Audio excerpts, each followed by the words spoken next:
this is kind of a hierarchy of evidence. So at the bottom, as you go up in the pyramid, it is basically considered to be more higher quality evidence. Okay.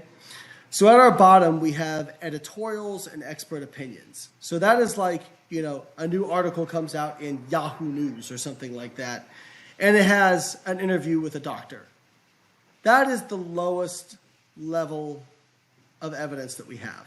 Okay, that's basically someone's opinion. It's an expert opinion, but it's an opinion. Then if we go up the ladder, mechanistic studies. So these would be like cell culture and animal studies. Many times, again, people will get really excited and I'll go look at a study and it'll be like, well, in this cell culture or in this mouse model with this gene knocked out and overfeeding this, 1,000 times more based on human equivalent dosing, we saw this weird thing. And it's like, oh, really? You mean when you knocked a gene out and you fed something 1,000 times more than humans would ever get, you saw weird things? You don't say. I'm not saying those studies aren't important, because those studies are done to just say, hey, is there something here? Is there something worth investigating more? And so they're fine.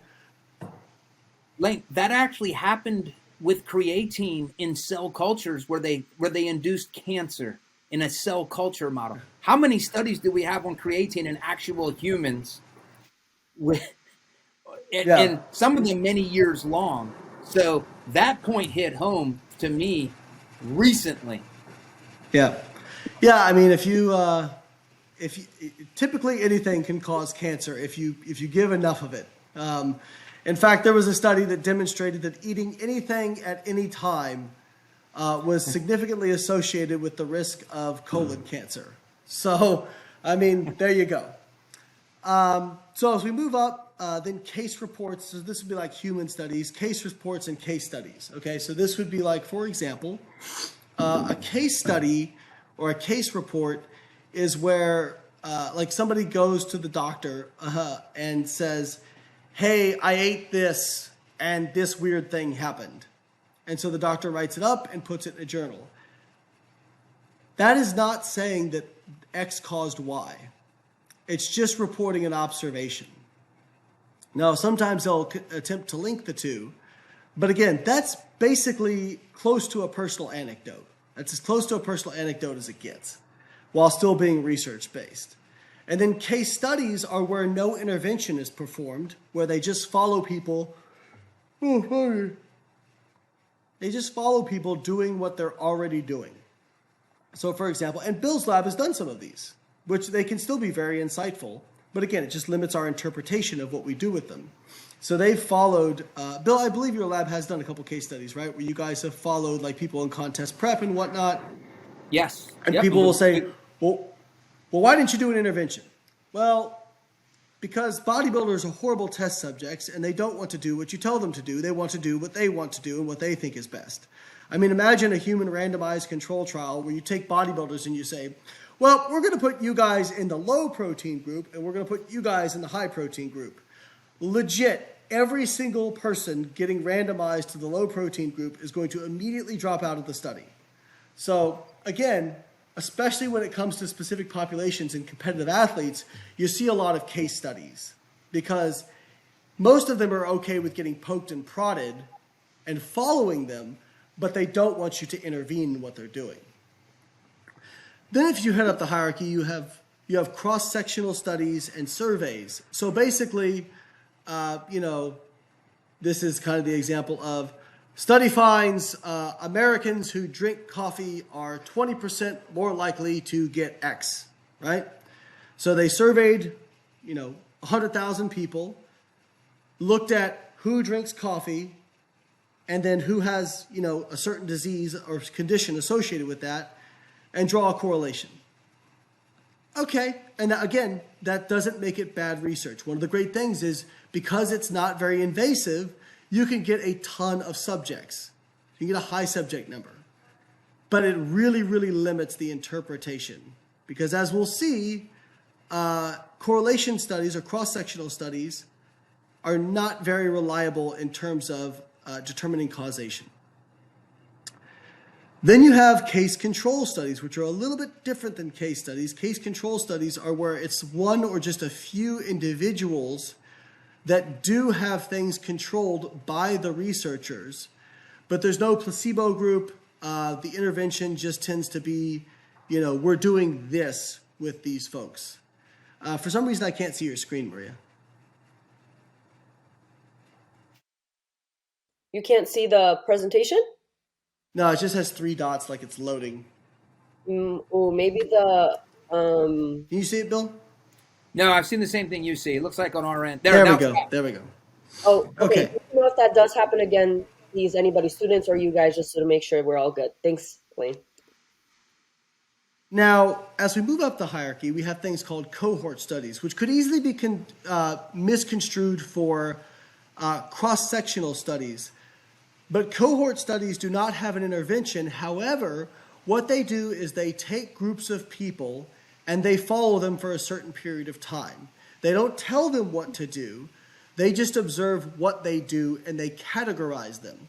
So, for example, you could do a cohort study where you're going to track people for 10 years and you're going to put them into 3 different levels of, say, fruit and vegetable intake. And then you're going to look at their incidence of cancer.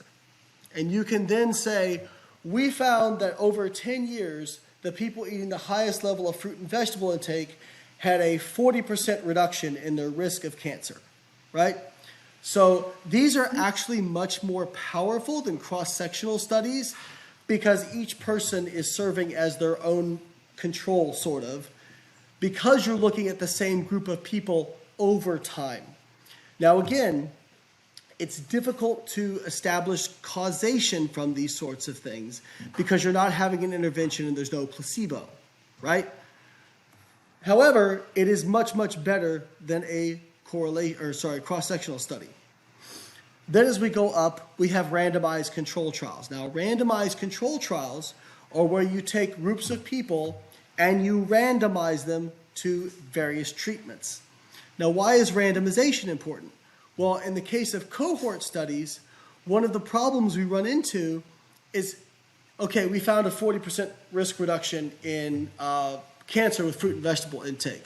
However, people who eat more fruits and vegetables are also likely to have other healthy behaviors that may contribute to that risk reduction that cannot be accounted for. However, when you randomize people into various groups, you can actually look at their baseline characteristics and establish whether or not there's a pre-existing difference in those. And so if you wanted to look at your primary outcome measure as, say, change in body weight over the course of 12 weeks with 2 different diets, you would randomize the people based on their starting body weight. And you would then say, okay, then you would look at the groups and say, what are your secondary measures and tertiary measures? Okay, body fat percentage, lean mass, insulin sensitivity, these various things. And then you would look at baseline to see, okay, are there any pre-existing baseline characteristics that are different between the groups? And usually when you randomize, you don't find any difference because, yes, individual people will have differences, but they typically get washed out through randomization of these people into these different groups. So that's why randomization is so powerful. And when people don't understand what randomization is, you have people like Paul Saladino on the Joe Rogan podcast when he was criticizing a intermittent fasting study that found that intermittent fasting wasn't any better than a continuous meal feeding, say something like the following. Well, how do they know that one group just wasn't eating a bunch of junk food while the other one wasn't? And it's like, well, because they do this thing called randomization. And, that's going to wash out those differences. And then at the very top of the pyramid, we have what are called systematic reviews, meta-analysis of various studies, and especially randomized control trials. So a meta-analysis or a systematic review basically attempts to synthesize a consensus from the research data based on their inclusion criteria. So, for example, they may say, we are going to do, I'll take an example of recent meta-analysis. The inclusion and exclusion criteria may have been, we are going to do a meta-analysis examining intermittent fasting diets versus daily calorie restriction where calories are equated, the studies are more than 8 weeks in duration, and they're in overweight and obese people who do not have any comorbidities in terms of, like, they're not diabetic, they don't have heart disease or anything like that. So there you've established your inclusion criteria, and then you get rid of the studies that don't fit your inclusion criteria and you keep the ones that do. And that will attempt to tell you, okay, based on these studies, what does the consensus of that data say? What is the summation of the data? And typically that is shown in things like forest plots, which basically weight studies based on the subject number and how tight the data is. Now, I've just given you this pyramid, and now I'm going to throw a wrench in it and say, sometimes there are cohort studies that we would place more value on than a randomized control trial. And sometimes there's an individual randomized control trial that I might place more emphasis on than a systematic review. And sometimes there's a case study that I might place more emphasis on than a cross-sectional study. So don't become dogmatic about this. But in general, as the risk of bias decreases, the quality of evidence increases. So it's just meant to be a guide, but not something we become dogmatic about.